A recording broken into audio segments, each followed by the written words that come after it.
Hi everyone, my name is Christina and today I am going to be showing you how to grow your own microgreens from home for less than 49 cents a day. This is a complete guide to growing your own microgreens from start to finish with tons of health tips and money saving tips, so be sure to watch till the end. The benefits of growing your own food are endless. Not only is it absolutely wonderful for your health to consume more fresh greens in your diet, but also growing your own food, even simple foods such as sprouts or microgreens, can be one of the most cost-effective ways to consume a ton of nutrients, phytonutrients, and minerals on a daily basis. So many of you have reached out to me and said you wish you could grow your own food, but you don't have the means or the space. So today, I'm going to show you how to grow your own microgreens at home in simple trays that you can keep on your countertops. Growing your own microgreens is simple and easy. It requires minimal equipment. My intention is to show you how to grow your own food with very little, no matter where you are or how much space you have. You can grow your own microgreens or even your own sprouts no matter where you live, no special lighting required. I previously created a video on my channel showing you how to grow your own sprouts from beginning to end, and I showed you not only how many nutrients you can get just from eating 1 cup of sprouts, but also how much money you can save if you use my simple steps and grow your own sprouts or microgreens from home. I showed you how to grow your own sprouts for just 25 cents a day. Today, I'm going to show you how to grow your own microgreens for 49 cents a day. When you buy sprouts or microgreens at the stores, I find prices are sometimes marked up 10 to 15 times the price that it would be if you grew your own at home. Imagine that for a second. 10 to 15 times more expensive. The difference between growing sprouts and growing microgreens is that sprouts can germinate in jars or trays with moisture, but no soil is required. And microgreens grow in soil in trays or small beds just like you see here. The stem and the seeds of sprouts can be eaten, whereas only the leaves and the stems of microgreens can be eaten. Microgreens are more nutrient dense than sprouts, and they can be more easily digested by your body, and they're more tender to chew. Basically, microgreens are baby greens which can have more nutrients than mature or fully grown greens. I recommend organic and non-GMO seeds for all sprouts and microgreens that you grow or purchase. So I know what you're thinking. Where can I get the best seeds and what seeds do I use? True Leaf Market has the best. I use their seeds for everything. They are organic and non-GMO. I don't compromise on quality, and they have the best prices as well. I've shown you their seeds in my previous sprouting video as well as in my gardening video. The links are below for you in the description. Look at our abundant garden right now, and trust me when I say that these seeds are the best. I've linked the seeds I use below, as well as an easy microgreen starter kit along with all of my recommendations.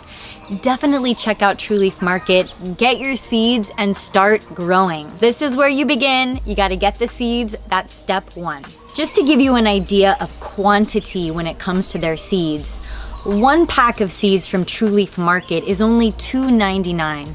If you got a pound of these seeds, it's $8.99. 1 small 25-gram pack is enough to fill up 1 of these trays, and it can provide you with enough microgreens to enjoy for about 6 days.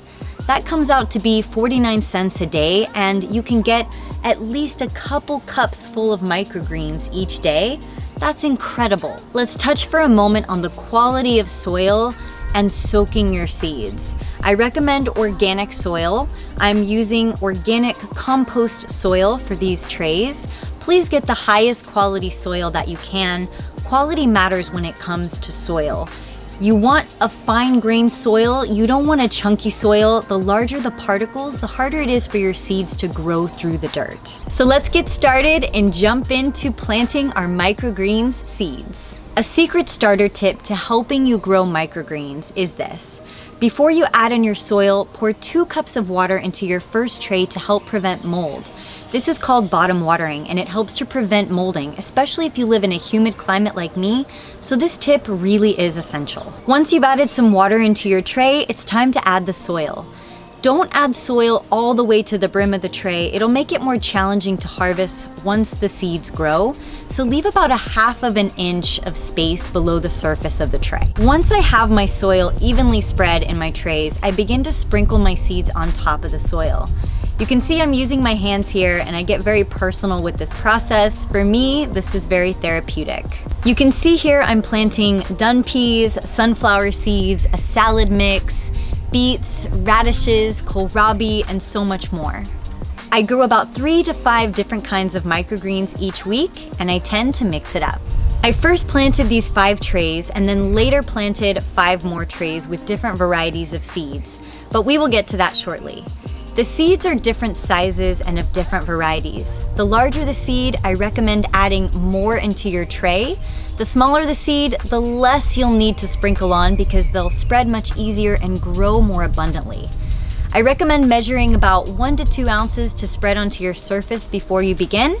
You can decide from there if you want to add more seeds to cover more of the tray or if you want to use less in the future. I'm usually a fan of making sure there's a heavy spread on there because I eat a lot and I like to enjoy many microgreens in my salads. Using my hands, I'll mix the seeds into the soil lightly. Make the dirt evenly smooth and compress the seeds as best you can with your hands. Compressing and smoothing is important. You want the seeds to be somewhat near the surface, but not totally covered up deep under the soil. Also make sure you have even distribution. Avoid having any clumps in certain areas. Scatter your seeds the best you can and try not to get them too close to the corners. Now that I have sowed my seeds, I will use my hose to lightly mist them to ensure that they get enough water. If you don't have a hose, you can always use a spray bottle. I'm using the lightest misting setting on my hose at first just to ensure that these seeds get enough water. Because I live in a super hot climate, I find that these seeds need a little bit more extra water than they would if I were on the mainland. Use the cleanest purified water that you can find. Our property is on a water well, so we get clean water all around our property. You want to ensure that you get the entire surface area of the soil wet, but not soaked. Remember, your seeds do not need light. What I like to do for the sprouting process is put a tray on top for the first few days to block out light. This also keeps moisture around the seeds, and I believe it helps to begin the sprouting process. It will take about 3 days to germinate, so be patient. The seeds will sprout. The trays will eventually push up and rise on their own. The sprouts might even come up a little yellow initially because they haven't been exposed to light yet, but don't worry, that's normal. Once I've sowed my seeds and covered my trays, I'll put the trays on my porch for the time being. You can also put these trays on your countertops or anywhere that you feel is best. Some people put them in their garage, on shelves. It's really up to you. So once we have placed our seeds in a safe space, let's give them time to grow. Let's check back in about 3 days. After 3 days, once I see the seeds starting to sprout, I open the trays and start exposing them to natural light from the outside. Some people like to use lights. I prefer natural sunlight. I've learned that it doesn't have to be much. Light placement is important. It can be window light, porch light, or you can set the trays in a place once a day where it can simply reach some light. Once you start exposing your seeds to light, then you need to make sure that you're watering your tray. Typically, these microgreens need a light mist about twice a day, but I've found that for me here in Hawaii, I sometimes need to add about a cup of water to the soil or douse them a bit more in order for them to thrive. Keep watering your microgreens approximately twice a day until you reach day 6 or even day 9. After 6 days, you can see different amounts of progress via each of the trays. It's actually pretty cool to me, and you can see the microgreens beginning to grow more and more. These are baby greens. If you see white fuzz around the roots, it's not mold. It's actually a part of their root hair system, and the white is called cilia. When a seed is sprouting, it's common to see these root hairs or cilia. As the microgreens or sprouts mature, the cilia hairs will go away naturally, but as your microgreens mature past day 6 or day 9, it could definitely be mold, so be sure to distinguish the two appropriately. Around day 6, I'll begin to start my next rotation of microgreens and sow those seeds so that I always have greens growing and producing, so that I always have fresh greens to eat. So about 5 to 6 days after I planted the trays I originally showed you, I will start the process again with 5 more trays. I find that if you always want to have fresh salad greens to eat, rotating between 2 sets is the best way to ensure you always have abundance. I don't do too much to the trays after they start sprouting other than watering them or misting them on a daily basis and making sure that they're getting enough sunlight. I will let the trays grow for about 12 to 14 days and you can see the results. It's day 12 and I wanted to show you what these microgreens look like when they are fully grown. For instance, these dun peas are gorgeous. Look at this abundance right here and look how fresh and delicious they are.